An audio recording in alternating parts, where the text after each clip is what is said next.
तो आइए अब हम देखते हैं 11.1 का फर्स्ट क्वेश्चन।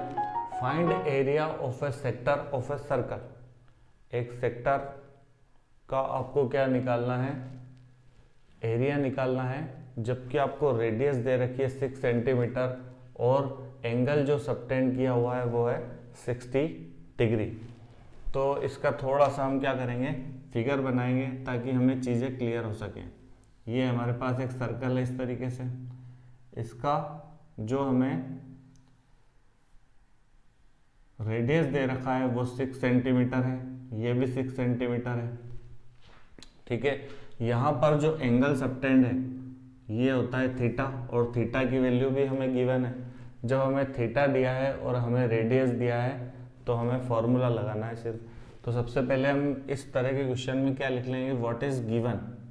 गिवन क्या क्या है हमको, radius r is equal to हमें दी गई है 6 सेंटीमीटर। ठीक है, angle theta is given which is 60 degree. Therefore उसने पूछा है एरिया ऑफ सेक्टर, तो एरिया ऑफ सेक्टर का मुझे सिर्फ फॉर्मूला लगाना है। एरिया ऑफ सेक्टर हमें पता है किसको बोलते हैं, area enclosed by radius and arc और जो रेडियस है उनके बीच का जो एरिया होता है वो हमारे पास क्या होता है, सेक्टर होता है। तो इसके लिए हमने फॉर्मूला लिखा था, थीटा को हम ऊपर लिखेंगे, 360 डिग्री को नीचे लिखेंगे, मल्टीप्लाई बाय एरिया निकालना है तो एरिया का फॉर्मूला लगाएंगे, वो होता है pi r square, theta upon 360 degree into pi r square. चलिए, तो थीटा यहाँ पे हम लिख देते हैं, थीटा की जगह 60 डिग्री, ये हो जाएगा 360 डिग्री।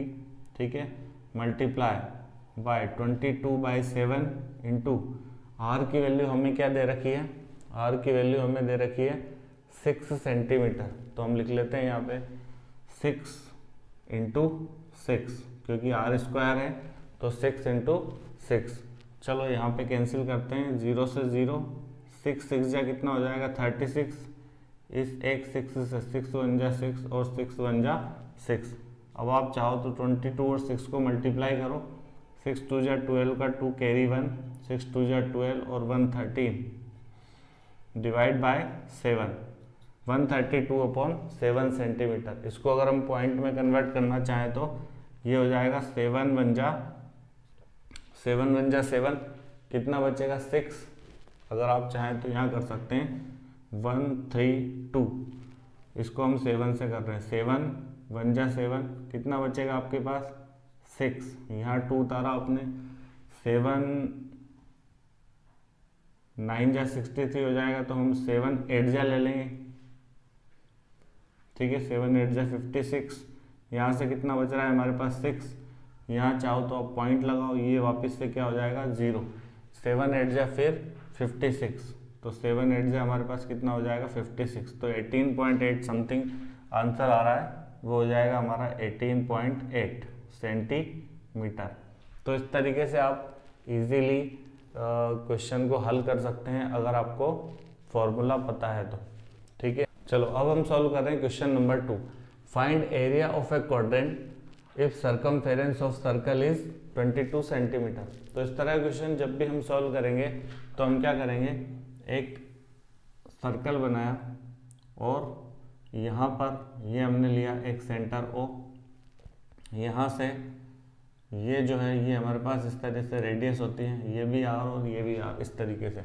रेडियस हमें दी नहीं है, हमें दिया है सर्कमफेरेंस और हमें निकालना है एरिया। तो क्या गिवन है और क्या निकालना है ये हम लिख लेते हैं। Given is circumference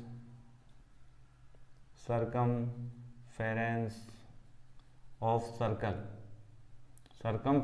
circle is 22 centimetre. To find, क्या फाइंड करना है, हमें फाइंड करना है एरिया। अगर एरिया फाइंड करना है तो एरिया का फॉर्मूला होता है पाई आर स्क्वायर। इसके लिए हमें काई की ज़रूरत है, रेडियस की। तो चलिए यहाँ से हम देख सकते हैं circumference of circle is 22 centimetre, therefore 2 pi r की वैल्यू आपको कितनी दे रखी है 22 सेंटीमीटर। ठीक है, यहाँ से आप वैल्यू निकाल सकते हैं, आर को यहीं रखेंगे और 22/2 पाई, ठीक है। पहले ही आप 2 से इसको काट दोगे, 2 11 जा 22, तो यहाँ हो जाएगा 11। पाई की वैल्यू हम रखते हैं 22 और अपॉन में 7 लिखने की जगह हम 7 को लिख देते हैं ऊपर। तो ये क्या हो जाएगा हमारे पास, 11 1 जा 11 और 11 2 जा 22। तो हमारे पास जो रेडियस है वो आ गई 7/2 सेंटीमीटर। जब एक बार हमारे पास रेडियस आ गई तो हमें एरिया निकालना इजी है। तो चलो एरिया निकालते हैं। एरिया इज इक्वल टू, पाई की वैल्यू लिख देते हैं 22/7, और की 2 बार वैल्यू लिख देंगे 7/2 इंटू 7/2। देखो एक 7 से एक 7 कैंसिल हो गया, ठीक है। इस 2 से हम काटते हैं, 2 1 जा 2 और 2 11 जा 22। इसको हम 11 और 7 को मल्टीप्लाई करें तो ये आ जाएगा 77/2, 77/2 सेंटीमीटर। तो ये हमारे पास क्या हो गया, एरिया, ठीक है। अब उसने पूछा है area of quadrant. Area of quadrant अगर हमें निकालना है, अच्छा यहाँ देखिए, अगर मैं इस सर्कल को 4 पार्ट में डिवाइड करूँ, अगर मैं इस सर्कल को 4 पार्ट में डिवाइड करूँ, ये यहाँ से इस तरीके से और इस तरीके से, तो पूरे एरिया का ये वाला जो एरिया कितना होगा, 1/4। ये भी 1/4 होगा, ये भी 1/4, ये भी 1/4 और ये भी 1/4। तो जब भी आपको क्वाड्रेंट निकालने के लिए बोले तो आप क्या करोगे, टोटल एरिया को 1/4 से डिवाइड कर देंगे। Therefore area of quadrant, area of quadrant क्या होगा, 1/4 of total area. Total area is 77/2। तो यहाँ हो जाएगा 77 और 4 2 जा 8। आप 77 को 8 से अगर डिवाइड करेंगे तो आपके पास आंसर आ जाएगा 77/8। तो इस तरीके से इस क्वेश्चन को करना काफ़ी इजी था। अगर आपको ये पता है कि हमें एरिया निकालने के लिए किसकी ज़रूरत होती है, रेडियस की, और सरकमफेरेंस देकर उसने हमें क्या किया है, कहीं ना कहीं रेडियस ही दी है, तो रेडियस कैलकुलेट कर लेंगे और रेडियस की वैल्यू जब हम एरिया में लिखेंगे तो हमें एरिया मिल जाएगा। और एक बार हमें पूरे सर्कल का एरिया मिल जाए तो फिर हम क्या निकाल सकते हैं, एरिया ऑफ क्वाड्रेंट। तो आइए क्वेश्चन नंबर 3 करते हैं। Question number 3 is length of minute hand of a clock. सबसे पहले तो आपको ये देखना है कि जो क्लॉक होती है वो किस शेप में है, सर्कल के शेप में है। जो क्लॉक है वो किस शेप में है, सर्कल के शेप में है। तो उसका जो मिनट हैंड है वो of a clock is 14 centimetre, उसकी लेंथ आपको दे रखी है। आइए इसका थोड़ा सा हम फिगर बनाते हैं तो हमें काफ़ी चीज़ें क्लियर हो गई। ये आपकी एक क्लॉक दे रखी है, ठीक है। इस क्लॉक में यहाँ से एक मिनट का हैंड यहाँ तक जाता है। ये हमारे पास यहाँ होता है 12, यहाँ हमारे पास होता है 1, ये हमारे पास हो जाएगा 2, ये हमारे पास हो जाएगा 3 और इस तरीके से चलता चला जाएगा, ठीक है। ये जो मिनट हैंड है ये हमारे लिए सर्कल का रेडियस की तरह वर्क करेगा। तो अगर हमें इसकी लेंथ दे रखी है, इसका मतलब हमें क्या दे रखा है, इसकी रेडियस 14 सेंटीमीटर दे रखी है। ये जो क्लॉक है इसकी रेडियस, या ये जो सर्कल है इसकी रेडियस हमें कितनी दे रखी है, 14 सेंटीमीटर। तो जब भी आपको मिनट हैंड दिया है कि वो कितने सेंटीमीटर का, इसका मतलब आपको क्या दे रखा है, रेडियस दे रखा है। अब ये 12 से कहाँ पे आ जाएगा, 5 मिनट में ये 1 पे आ जाएगा, ठीक है। अगर ये 5 मिनट चलता है, find area swept by minute hand in 5 minute, तो पहले 12 पे था, अगर ये 5 मिनट चलेगा तो कहाँ पे आ जाएगा, 1 पे। तो पूछा क्या है उसने हमसे, उसने पूछा है फाइंड एरिया। ये वाला जो टोटल एरिया है ये उसने पूछा है कि ये एरिया कितना होगा। ये एरिया हम कैसे निकाल सकते हैं, अगर हमें ये पता लग जाए कि यहाँ जो एंगल थीटा है वो कितना है, ठीक है। यहाँ जो टोटल एंगल है थीटा वो हमें पता लग जाए, और रेडियस ये 14 सेंटीमीटर, ये 14 सेंटीमीटर, ये दोनों हमें पता ही है। तो फिर हम क्या लगा देंगे, सेक्टर का फॉर्मूला लगा के हम निकाल सकते हैं कि व्हाट इज द एरिया। ठीक है, तो मुझे ये निकालना है थीटा। देखो किसी भी क्लॉक में सबसे पहले हम यहाँ लिख लेते हैं गिवन में मिनट हैंड, यहाँ हम लिखते हैं minute hand length. Minute hand की जो लेंथ आपको दे रखी है वो कितनी है, 14 सेंटीमीटर। टू फाइंड एरिया, हमें क्या पता करना है, एरिया पता करना है। चलिए, तो यहाँ पे हमें सबसे पहले ये पता करना है कि टोटल थीटा कितना होगा। ठीक है, अच्छा 60 मिनट में, इन 60 मिनट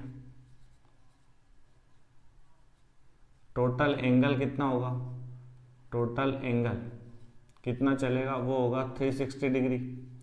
अगर हम यहाँ से लेके 12 से लेके वापस 12 पे आ जाएं तो ये टोटल कितना होता है, 60 मिनट, और इसमें वो टोटल कितना चलता है, 360 डिग्री चलता है। ठीक है, तो अगर इन 1 मिनट, अगर 1 का निकालें, 1 मिनट में टोटल एंगल कितना बनेगा, तो 1 मिनट में टोटल एंगल बनेगा 360 डिग्री अपॉन 60। इन 0 से 0 काटोगे, 6 6 जा 36, तो कितना बनेगा, 6 डिग्री। अब ये चल कितना रहा है, ये चल रहा है सिर्फ 5 मिनट। ठीक है, तो 5 मिनट के लिए अगर हमें निकालना है इन 5 मिनट टोटल एंगल, तो कितना हो जाएगा, 5 × 6 इक्वल टू कितना हो जाएगा, 30 डिग्री। तो थीटा की वैल्यू आ गई आपके पास, therefore theta is equal to आपके पास क्या हो गया, 30 डिग्री।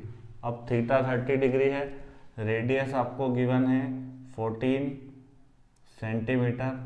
देन हम क्या निकाल सकते हैं, area is equal to formula लगाएंगे हम, theta upon 360 degree multiply pi r square. Theta की वैल्यू आप लिखेंगे 30, ये वैल्यू लिखेंगे आप 360 डिग्री मल्टीप्लाई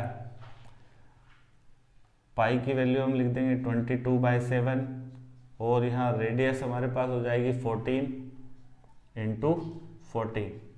चलिए, अब हमको इसको सिर्फ कैलकुलेट करना है। इस 0 से इस 0 को कैंसिल करो, 3 1 जा 3, यहाँ हो जाएगा 3 1 जा 3 एंड 3 2 जा 6।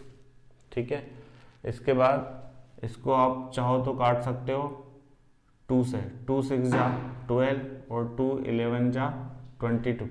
ठीक है, यहाँ देखो 7 1 जा 7 और 7 2 जा 14 हो जाएगा।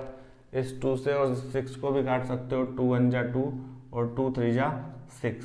तो टोटल अगर हम कैलकुलेट करें, 11 और 14 बच रहा है ऊपर और नीचे बच रहा है सिर्फ 3। तो 14 1 जा 14 का 4 कैरी 1 और 14 1 जा 14 और 1 15, 154 डिवाइड बाय 3। ठीक है, अगर आप इसको भी कैंसिल करोगे तो कितना होगा, 3 1 जा 3, 3 5 जा 15।